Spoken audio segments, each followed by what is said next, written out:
Dengan saya Bung Ropan, salam sehat selalu, salam sejahtera untuk teman-teman semua dimanapun Anda berada.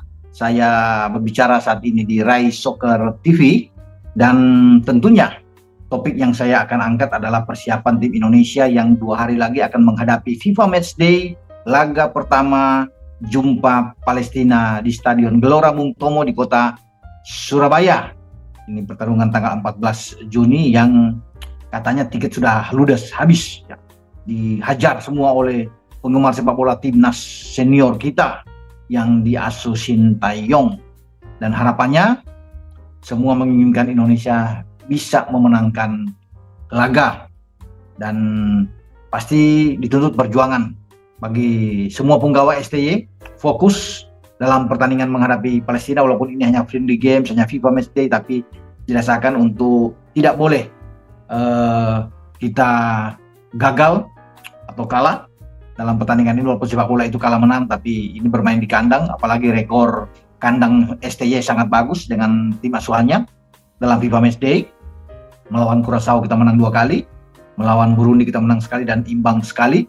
Jadi berarti belum pernah kalah dalam FIFA Matchday. Inilah tantangan terberat Palestina. Tidak main-main, mereka punya peringkat lebih bagus dari kita. Peringkat mereka itu 93, kita 149. Jadi kalau melihat dari sini ya, saya pikir jangan terkejut juga ya kalau sampai kita kalah lawan Palestina, karena mereka memang punya peringkat yang lebih baik. Tapi hanya modal dengan semangat juang yang tinggi dan disiplin dari anak-anak, mempertahankan bagaimana rekor bagus kita di kandang selama ini ya, itu yang akan menuntut kita untuk bisa memenangkan pertandingan melawan Palestina. Palestina sendiri sudah tiba. Hari Sabtu mereka tiba di Jakarta, hari Minggu mereka terbang ke Surabaya. Bahkan kemarin Palestina sudah menjajal lapangan, sudah latihan. Mereka terkesan tentunya dengan berlatih di Gelora Bung Tomo, dan mereka juga tidak ingin kalah pasti. Ya, mereka ingin memenangkan pertandingan melawan tim nasional kita. Sayangnya bagi tim kita tidak punya pemain-pemain yang lengkap ya, karena Sandy Walsh yang di hari kedua saat dia tiba tanggal 5 itu mengalami cedera, masih diragukan. STY sudah mengatakan bahkan dalam jumpa pers di depan media, Sandy tidak akan bermain 2 kali karena mengalami cedera ototnya ketarik, otot betisnya, sehingga lawan Palestina dan lawan Argentina itu tidak akan bermain. Sayang, karena Sandy ini menginginkan ya, ambisi dia untuk tampil debut dia bersama dengan tim nasional yang dia tidak dapatkan saat menghadapi Burundi pada FIFA Matchday Maret yang lalu. Nah, sekarang ketika Indonesia akan berhadapan dengan Palestina dan Argentina, dia ingin tampil. Ya pertama kali tentunya buat timnas. Sayang juga lagi-lagi dia mengalami cedera. Ya, memang tidak parah.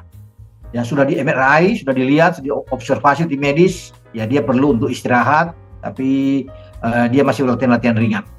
Nah, siapa tahu melawan Argentina tiba-tiba ada mujizat, dia bisa pulih dan bisa bermain paling tidak untuk 15-20 menit, kan sudah bagus buat dia. Yang penting dia sudah menjajal lapangan di GBK di Senayan menghadapi Argentina, walaupun dia kemudian tidak dipaksakan oleh STY dan langsung ditarik keluar, tidak masalah. Yang penting dia sudah bermain. Karena kalau dia tidak cedera, STY sudah mengatakan Sandy itu menjadi bagian terpenting dalam skuad dia, dalam starting 11-nya STY.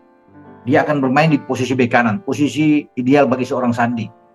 Dan itu yang diinginkan oleh STY. Tapi ketika dia menderita cedera, nah ini STY juga agak terpukul ya, sehingga tidak bisa menampilkan, dia tidak bisa melihat ya, penampilan dari seorang Sandy Walsh. Namun syukur bahwa Jordi Amat yang sebelumnya dikatakan juga agak bermasalah dan benturan dia ketika memperkuat Jordan Taksim, klubnya Jordi. Tapi hari ini sudah dikatakan bahwa Jordi siap untuk bermain. Dia baik-baik saja, kata Jordi ya di unggahan dia di Instagram dia, bahwa dia akan tiba di Indonesia.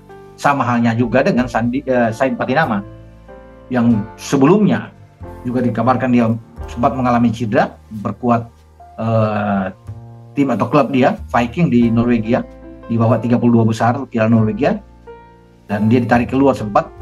Namun kemarin dia sudah bermain bersama dengan Viking di lanjutan kompetisi Liga Norwegia dan timnya menang 3-1. Dia bermain 90 menit. Jadi sini kan sudah ada sinyal bahwa Sain Patinama ini bugar, fit, dan dia siap terbang ke Indonesia. Itu juga sudah dikabar oleh Sain Patinama, sudah memberikan kabar kepada Pak Hassani Abdul Ghani, ya, rekan dia juga yang sebelumnya mengurus tentang naturalisasi dari seorang Sain Patinama.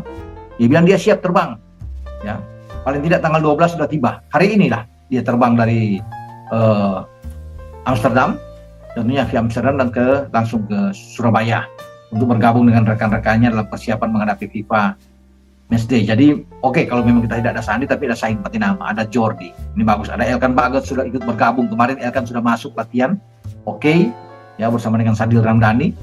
Hingga kita akan menunggu tentunya pemain-pemain lain yang akan bergabung pada batas waktu tanggal 12. Namun 3 pemain dari PSM Makassar juga sudah ikut bergabung, yang tadinya tampil di playoff Liga Champions Asia saat menghadapi Bali United, dan kita tahu PSM gagal lewat adu penalti.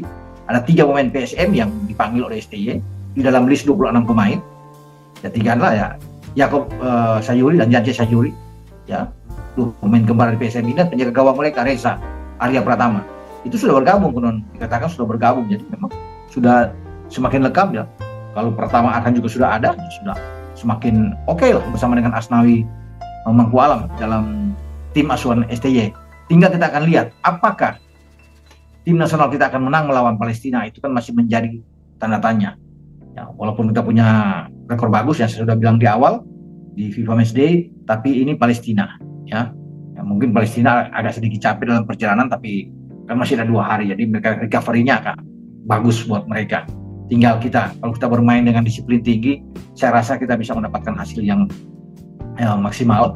Ya, tentunya hasil positif dalam laga menghadapi Palestina. Tapi tinggal menghadapi Argentina ini kita akan tunggu, karena katanya Messi juga tidak datang. Dengan Messi tidak datang memang agak kurang, namun tetap harus dihadapi. Ya, mau ada Messi, tanpa Messi juga timnas kita harus hadapi, karena ini juara dunia. Dia mau tampil dengan tim lapis kedua pun kita hajar, kita tetap lawan Argentina. Namun sebelum ke sana, lewati dulu pertandingan pertama dengan mulus, kita menang melawan Palestina. Ini bekal baik, ya, positif buat kita, nyaman buat kita ketika pemain-pemain itu diangkut menuju ke Jakarta untuk bersiap pada tanggal 19 menghadapi Argentina. Oke, dengan saya Bung Ropan sampai di sini obrolan pembahasan tentang persiapan tim Indonesia menghadapi Palestina. Ingat, bola itu bulat, giring terus.